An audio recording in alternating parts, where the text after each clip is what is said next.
Dr. Pollock, thank you for being here with us. How did it all start? I started doing magnetic therapy because as a family doctor, I knew that I was not helping people, that I was hurting people by giving them medications that in the long run would actually hurt them more.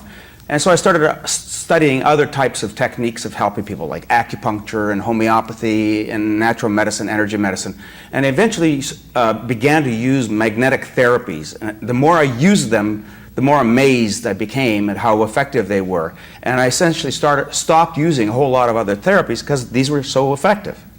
And what conditions do you treat with magnetic therapy? Magnetic therapy basically works in such a fundamental way in the body, it almost doesn't matter what the condition is, because it's treating the cells, it's treating the tissues, it's treating the organs, but the conditions that we tend to use it for the most is for pain.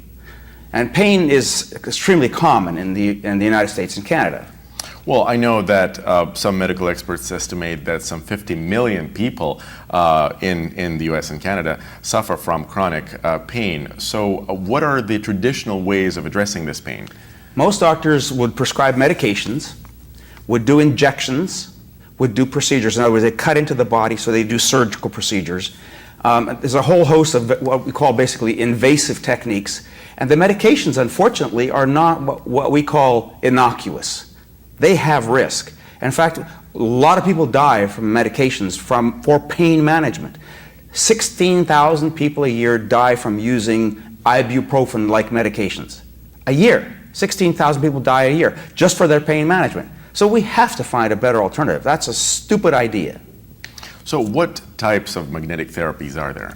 There are many types. The two basic forms of magnetic therapy are what we call static and pulse magnetic therapy. So static magnetic therapies are basically like refrigerator magnets, or what you put shoe inserts in, or you wear belts or necklaces or bracelets. Those are static magnetic fields. They don't go very deep in the body, and so they don't work that effectively. They work, but not that effectively. Pulse magnetic fields, on the other hand, what we call low-frequency pulse magnetic fields, go all the way through the body. It's like the wind blowing in the trees. It goes all the way through. And as a result, they help to restore circulation, they reduce swelling in the tissues, they reduce pain in the tissues, they help the tissues regenerate themselves, and just a whole host of healing effects. And if you do the healing work in the tissues, then you stop the pain. You gradually reduce the pain. That's the better way to do it, not just to kill the pain. I call it numbing and dumbing the pain.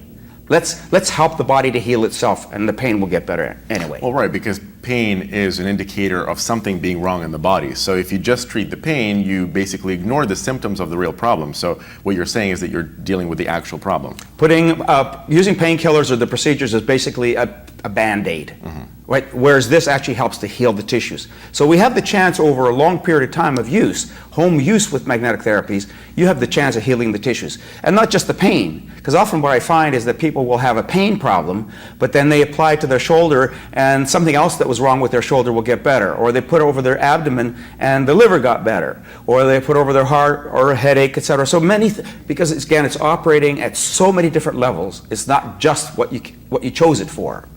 Now, what types of magnetic treatments are the most sort of popular or the favorites among patients? Which devices? You have basically two types of, there's different ways of categorizing. You have devices that cover the entire body. You have devices that are essentially local treatment devices. And then you have devices that are very powerful and devices that are very weak. So there's many categories, and people have to sort of figure out for themselves which is likely going to be the best approach. Cost is a major issue. So there are devices, for example, I use devices that are $20,000. And on the other hand, we have devices that are about $550. And between that, we have a price range of $2,000, $3,000, $5,000, $6,000. So cost is a major consideration. But ease of use, ease of applying it to the body, putting it in different places, the amount of time that you have to use to treat yourself to get the results, these are all factors in considering which device to choose. Right. Well, but I mean, which types are the most accessible, and what has the most success among those who use them? Well, and one of the reasons I'm here today is because one of my favorite set of devices are these two that we have on the table here. Mm-hmm. So the LMAG itself, for example, this is called the LMAG. Mm-hmm. It's 4 coils. It's very easy to use, and you can apply it to various parts of the body. So for myself, if I have a neck pain, I can drape it around my neck. If I have a back pain, I can basically put it on the back of the chair, and it covers the entire spine.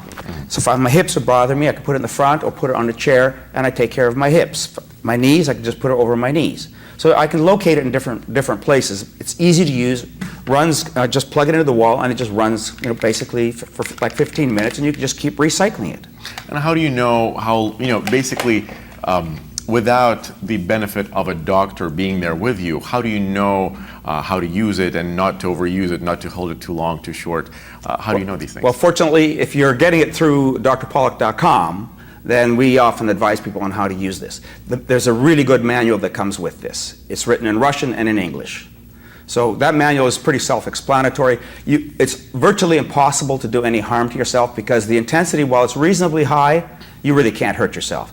It's not like power line fields, it's not like Wi-Fi or cell phones. It's very, very safe technology. Well, that was actually one of my questions because we're surrounded by magnetic fields. There is a magnetic field of the Earth, there is a magnetic field of all the devices that we use. I mean, we're really surrounded by these multiple magnetic waves. So does this device complement them? Does it, can it come in conflict with them? Is it really safe? It's very safe. The types of fields you're talking about are generally not good for us. They're good for communication if you got a cell phone, but it's high frequency fields, high intensity. They actually causes radiation and actually heats tissues. That's not healthy. Pulse magnetic fields, on the other hand, are designed specifically to stimulate the tissues of the body without causing any harm. In other words, they do not heat the body or harm the cells. So basically, there are good magnets and there are bad magnets. There are good magnetic fields and there are bad magnetic fields, correct. And these are good magnetic fields. Or I wouldn't be using them. And I've been using magnetic therapies for over 20 years. Well, have you used them on yourself? I use it every day. I have shoulder problems and knee problems and back problems, tendonitis problems, headaches. I mean, I use it all the time. I even use it on my dogs. The Almag, I have a West Highland Terrier, Westie, who has Lyme disease. And the Westie competes with my wife for time on the Almag. I mean, my wife would be sitting there using the Almag, and the Westie's looking at her, get off, I want my Almag. Wow. She loves it. Okay, so basically what we see is that just by buying this product, somebody can, without going to a doctor, treat their own conditions of all sorts. Again, very safely. And the good thing about this is the key to chronic pain management is you got to do it yourself every day. Going to a doctor is, giving money to the doctor, and that can sometimes be effective. And sometimes you only need to go to the doctor 3 or 4 times and you're done. But most chronic pain problems need chronic care. They need daily ongoing care for years and years often. And that's what the value of these systems is. Well, and you were saying that there are other devices that you think are more effective, that maybe you're using the ones that are costing thousands of dollars. Right. So when people come to you, what's the difference between this and, say, more comprehensive, bigger machines in your office? Well, the Almag and the Magaphone, and this is the Magaphone device, and this one has sound, ultrasound basically. It uses sound frequencies, so it has the magnetic field and has sound. So when you put it, say, on a tendonitis on your shoulder, you're getting the benefit of both sound and magnetic field therapies. So that's another alternative to the Almag. So if you need that high intensity, local push, then you would use a Magaphone. On the other hand, some problems need high intensity. For you to get relief more quickly, you need a higher intensity system. The Almag and the Magaphone basically have one frequency. Sometimes the body needs different frequencies. There are things we call windows in the body. And different processes, different tissues, different issues in the body will respond better with a variety of frequencies. And so we have devices that will cover, all of those kinds of possibilities. So basically, one is a magnetic device and one is magnetic and almost like an ultrasound. Exactly. Device. That's the Magaphone. And again, you use it just by applying it on your body. Just the specific spots. Interesting. And so when people get these, again, what types of, diseases or what types of conditions have they been able to cure? Well, I don't use the word cure. Right? We can't honestly say that we're curing something. We're really helping the body to heal itself.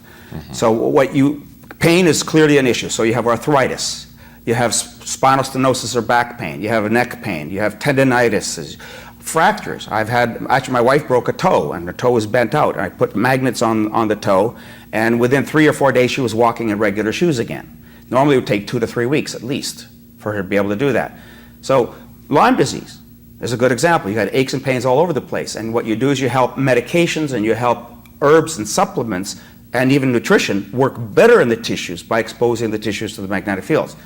I have a gentleman who uses the LMAG for his asthma. He came to me from the University of, actually from Johns Hopkins University. A professor was taking care of him, but it wasn't getting. So it works in combination, as everything else, it works in combination with other methods to get a person better. It can work alone, but yes, I don't normally advise you to use it just by itself. How can we find out more information about this? Because there's a lot, it seems like there's a lot to know in a short period of time. Is there a place where we can find out more information? Well, for these two devices specifically, the website almagia.com has information specifically for these. If you want to know more of the science on magnetic therapies, you want to know more about how they work and which devices to get, then I recommend people go to drpollock.com. And I believe you'll have that on the banner or whatever. And well, how can these be ordered? Through either website. And how much are these devices? The Almagia is the LMAG is typically about $550. Mm-hmm. The Megaphone is a bit more expensive than that, but it's not much more expensive. I see. Well, I was just it's a revelation to me that magnetic field can do that much. It's strange to think that nobody has really discovered this before. Well, they did. Actually, I wrote a book, Magnetic Therapy in Eastern Europe. And that book reviewed the scientific literature coming out of Eastern Europe, Russia, the Ukraine, Bulgaria, the Czech Republic, all these Eastern European countries. They've been using these technologies for almost half a century. And so we summarized that literature because most of it was in the Cyrillic alphabet, mm-hmm. right? So in the West, it was not available in the West. I met up with a doctor from the Czech Republic who read Russian, mm-hmm. and he translated a lot of that literature, and we put it into a book, which is really a technical book. It's not something for the public to use, but that basically told me what the history of magnetic therapy was and how much experience the Eastern Europeans have had with this. If you talk to a common person in Eastern Europe today and ask them about magnetic therapy, they will have heard about it. You talk to an average American or Canadian about magnetic therapy, they say, "What are you talking about?"